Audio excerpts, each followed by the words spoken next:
The best thing about having these guys on stage is I feel like Danny DeVito from Twins, and you guys are both Arnold Schwarzenegger. It's awful. Thank you for that compliment. Yeah. You're supposed to start with a joke. So a family goes into a talent agent, and do you guys know that one? Nobody knows that one? Family goes into a talent agent? The Aristocrats, look that up. It's good. These guys are amazing. Tyler, T-shirt Tyler right here. Oh. Tyler T-shirt, and Cameron. Dress shirt. And you guys are Bitcoin guys. It's been rough for you guys, right? But you still look good. Thank you. When did you buy in? When did you buy in? We got in, I think, summer of 2012. What was it? What was the price then? Single digits into the low doubles. 2012. So you went all the way high, and then you went all the way kind of. We've seen a bit of a roller coaster for sure. Yeah, some highs and lows. Yeah. So you were telling me before that when you pitch this stuff to Wall Street now, so you're basically our representatives, nerd representatives, the representative of the Bitcoin nerds to Wall Street. You're showing how Bitcoin can be used in financial operations. You're showing how Wall Street can use exchanges, all that other good stuff. What are some of the stories when you're down on Wall Street talking to these guys? What do you have to tell them? I think like in the early days, people had a misconception because the headlines were dominated by things like Silk Road. So people didn't really want to touch it, or they thought it was all bad actors. I think Wall Street has definitely turned the corner in the past 12 months for sure. I mean, I think like I was once at in a closed door conference, I think like 2 years ago. And basically at that time, if you had drawn a line through Bitcoin, it was 4x each year. And I mentioned that, and they kind of chuckled because they're all skeptics, like nothing goes up that. And then of course, that was at $100, and the price ran up to like 1,000. Mm-hmm. Of course, some of that gain was probably a trading bot on Mt. Gox. Did people like suddenly like come to your door and just yell like, we want to buy this stuff? I think it wasn't like a mad dash, but people were talking about it. And then I think a lot of people in the community started reaching out and said, hey, look, we're thinking about taking a big position on this. How do we buy it? And at that point, it sort of dawned on us that like there's no easy way to buy it. Having bought it ourselves, you pretty much have to do it through dark pools or offshore. And that was sort of the genesis of our ETF, because a lot of these institutions are unwilling or unable to hold Bitcoin themselves. So creating like basically a trust, similar like a gold trust, was a way that they could get into the investment. Describe, if you want to, Tyler, the ETF. What did you guys build out at first? So we filed with the SEC an S1 registration statement. We've had a dialogue with them for close to 2 years now. And the idea is just an on-ramp that's accessible. When people have gold in their portfolio, they usually don't hold a gold bar. They hold a security in a gold trust. So, and a lot of people don't want to deal with the security of securing Bitcoin. It's not an easy task for the average user. So, but for the more DIY crowd who want to actually hold Bitcoin and don't just want exposure to it, but want to use it or for whatever reason, then we started to build Gemini, which is a New York headquartered, US license compliant Bitcoin exchange. So the ETF and Gemini are two different on-ramps for two different customers, if you will. Gemini will be more like a NASDAQ with, it's sort of, the way to think of it is like NASDAQ, E-Trade, and DTC collapse into one. So it has, custody of digital assets as a matching engine, and it's just like buying a security in some ways on NASDAQ. The ETF is a product that will trade on NASDAQ, and you'll buy a share in it just like you buy a share in Apple Computer. So we're all friends here. Well, these guys we can trust them. Do you have the Bitcoin key inside one of your bodies, like a Jason Bourne style? I do the brain wallet. It's a brain wallet? No. My private key is tattooed, no. What are you guys doing to make sure that all this stuff doesn't go Mt. Gox? So air-gapped cold storage is pretty much the most secure way to do it. And anybody, I think, any early, people who bought a lot, and I hope they're doing it that way. Mm-hmm. And with Gemini, we'll have different tiers. You need to have a hot wallet to basically receive deposits and process withdrawals. But the vast majority of funds are held in cold storage. We're using HSMs and multi-sig technology. So we've tried to learn from the the past mistakes in Bitcoin. Our first 3 hires were security hires. Our chief security officer was previously at the head of security at Airbnb, Google Wallet, and then before that, Microsoft. So we took security first mentality and approach from day one. A lot of times these guys are brought in, as employee, 20 or 30 after the product's been largely built without their oversight, and they have to put out fires and sort of renovate it. We're building with a security first mentality, or we have been from day one, and I think that was a different thing. A lot of the early Bitcoin companies, entrepreneurs, weren't really equipped to handle the success that they ended up having. Bitcoin was this really fringe technology that, only geeks, and even a lot of geeks didn't even know about it. It was like, geeks inside of geeks. It was really, really a small community. And then Cypress happened Cypress Balin in 2013. Boom, you couldn't turn on CNBC or Bloomberg without hearing Bitcoin. And all of a sudden, guys who were running a Magic the Gathering online exchange to people just were not ready for that. So we recruited our team largely from actually outside Bitcoin, but at top hedge funds and people who had dealing with a lot of security and InfoSec problems for over 10 years. So we really wanted to make sure we did this right and built our team the right way, and people who understood what it meant to do business with money. I mean, it's a very different startup. You have to get security right. You have to get a banking relationship. You have to get a bank to put their name behind you. You have to pick up the phone and sort of dialogue with regulators. And then you have to build a great product and a mousetrap. Most startups just deal with that piece, right? And the other 3 pieces are not part of it. So you got to string this all together. And as investors, we couldn't really find an outfit or an effort that was doing that. And we felt like we could do it right. So we just said, screw it, let's just do this ourselves and bet on ourselves. So we're not only building Gemini, but we're also funding it with Winklevoss Capital, which is our own private investment company. It's not other people's money. It's our money, it's our time, and we're doing the same thing with the ETF. And we have the passion, and we have enough knowledge about this to do it. We felt like we should go do it. So this is for you guys. You can take this, use this how you want. I think you guys should have a Winklevoss Island, with like a skull on the top or whatever, like a nice, like stylish. I like this. And then it's air gapped in like a volcano. Then you have minions or whatever run around. I think you guys could just run things from there. Just store all the Bitcoin inside the volcano. That would be amazing. What if it erupts? It erupts as soon as somebody touches the Bitcoin. Okay. It destroys the Bitcoin and them. And then you have to start over again. I didn't think this through, but we can do this. We'll figure this out. Okay. Does it help that you guys are you when you go into the banks? Or would you guys? I think it's a benefit. Bitcoin was a very young and immature space. So I think we come across as adults in that context. Although I don't feel like we're not gray-haired 50-year-old guys. Not yet. But not yet. One day. I look forward to the point when you guys start getting edgier. Yeah, I think that it certainly helps that they have heard about us. We've been public people long enough where people feel like they know us a little bit, and it's not like we're these anonymous guys. Where Bitcoin had suffered that a bit, we've gone through the scrutiny of the press and the public eye for a long time. So any dirty laundry we have has been largely aired, and I think we bring a bit of legitimacy and a face to that meeting where Bitcoin has been lampooned a lot in the press.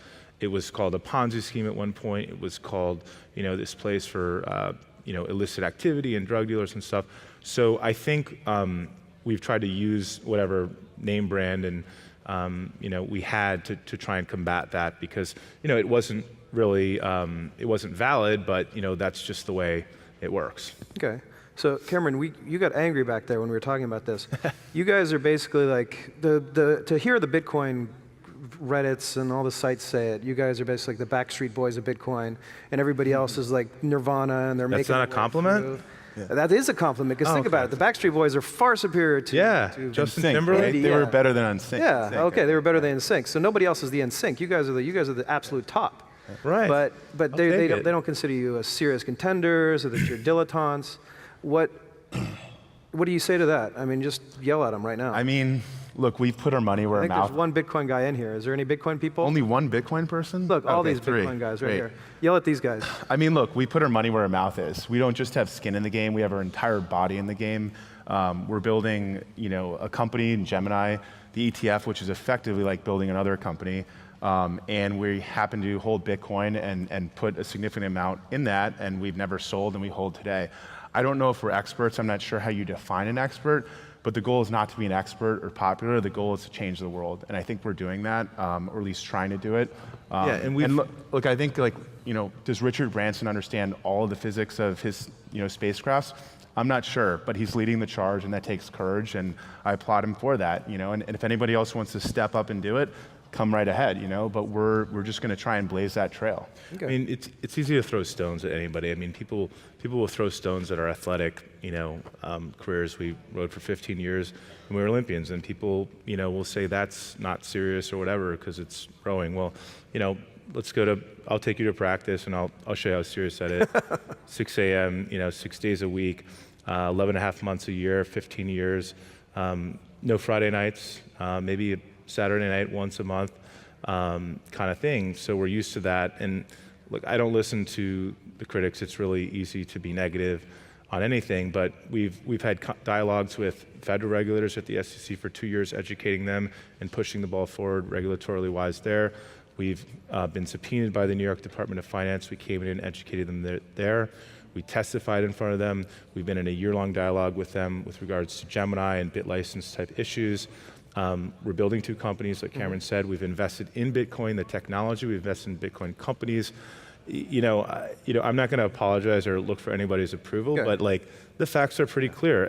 And why people feel the need to, say, no one's an expert on every vertical of Bitcoin. Anybody who tells you that is crazy. Some people might believe that people who know more about crypto understand that expertise, but the thing about Bitcoin is it's stringing it all together, right? It's all these existing technologies putting it all together, and also building a successful company is understanding how to go into a bank and talk to bankers. It's understanding how to talk to regulators. It's understanding how to build a team with cryptographers who can secure it. It's also understanding how to build a great product, because right now Bitcoin looks like surfing the web in '95. Sure. Bitcoin addresses shouldn't be revealed to the average Bitcoin user if it's going to be mainstream. It's got to be easy. It's got to be everywhere, and yet people don't even recognize it's there. So, there's so many different disciplines, and that's why it's so fascinating. But if people want to take this idea of an expert as the academic person who goes around and speaks at conferences, that's great. But that's not going to only that's not going to do the job. We could go speak at Bitcoin conferences every other weekend, right? And we'd be speaking to people who already love Bitcoin, who probably already own it, who are already onboarded. And that to me doesn't, I don't think that's how we're going to get it mainstream. We're going to get it mainstream by doing and building and making things. Yeah, I mean, this is we got to build the bridges, the roads, the tunnels of Bitcoin, and that's what's going to make the difference. Like Bitcoin, people have heard about it. A lot of people understand it, some people don't, but the bottom line is it's going to take a lot of hard work. We eat, sleep, breathe Bitcoin every single second of the day, putting a ton of time, a ton of money in it, and so are other people. We're not the only ones, but it's going to take efforts like that to make the difference. And talk is cheap, but action isn't, and we're about the action. Could you guys just manufacture one more yourselves and just send yourselves out to the Bitcoin conferences? There was that movie like Multiplicity with Michael Keaton way back in the day. I figure you guys would be the ideal opportunity for cloning, because you're already there halfway, and then you just one more or two more. Was that enough for you guys? Was that good, sufficient? You 3 right there. Was that good? Or you got everything? We can always meet backstage too. Yeah. All right. What does the world look like after you guys are done with it? Bitcoin world, whatever world. I mean, I think Bitcoin potentially becomes like the global reserve currency, at least for the digital currencies and all the other potential altcoins that might come out. I think that it really creates there's 168 different currencies around the world, plus or minus. There's no borderless currency. There's no borderless payment system. I think the internet has been missing payments since the beginning, and they would have added it. Sir Tim Berners-Lee, they would have, in the early days, added a money over IP protocol. But it took until 2009 for Satoshi to solve the Byzantine generals problem, and now we can send value to the internet. It's really the last missing piece. 3 years ago when we first got into Bitcoin, I don't think people quite understood the inevitability of basically sending, instead of packets and money through the internet. And now I think it's becoming more and more clear how that's been holding back basically trade on the internet. The existing payment systems of FedWire, ACH credit cards were built in the 50s and the 60s. Yep. And we've basically hacked it onto the internet. And we've done a pretty good job. But it's time to basically now unleash the full potential, and it's coming. Yeah. So, I mean, I think Bitcoin is internet money. It's money that was built for the internet. But I think that fiat currencies go on blockchains. I think they're digital. I think cash is gone. I don't think that fiat currency just kills Bitcoin today. Just like I don't think it kills gold. There will always be a need for an independent, non-state controlled sort of value. So I think Bitcoin is more competing with gold. I think a digital U.S. coin currency, fiat currency, like a US blockchain, Fed blockchain, basically. Like a Fed coin will compete with the current cash system. If that happens, ACH, FedWire, they don't exist because you don't need them, right? Just like long distance phone calls don't exist, right? It all goes over the internet now as opposed to different legacy rails. So now, right now, they're portly bankers choking on their Cabernet right now when you say this. So, are you gonna? What's gonna happen to those guys? Banksters, right? Banksters, yeah. Look, I think that there's sort of we view Gemini as basically a bridge to the world of new money. There's like the legacy banking system, and then there's Bitcoin, and there needs to be a bridge, and they will work together. I don't think fiat is disrupted or killed.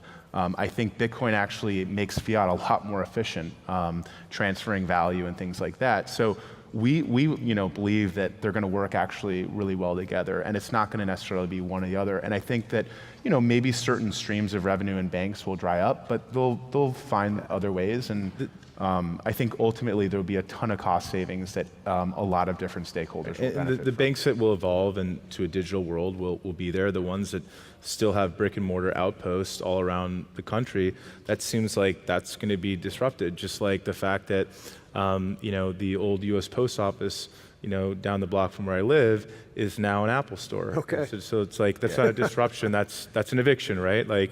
And those banks who don't modernize will be evicted. I mean, if you look at the post system, right? FedEx and U.S. Post Office was basically ruined by email effectively. FedEx and UPS, they still exist. They've evolved. They're good experiences. They were always good experiences. The U.S. Post Office was always a bad experience. And so, it goes the way of a dinosaur. You're going to make it better. All right, we are out of time. You guys are amazing. Let's give these guys a round of applause. Thank you. Thank you very much, guys. Thanks a lot. Appreciate it.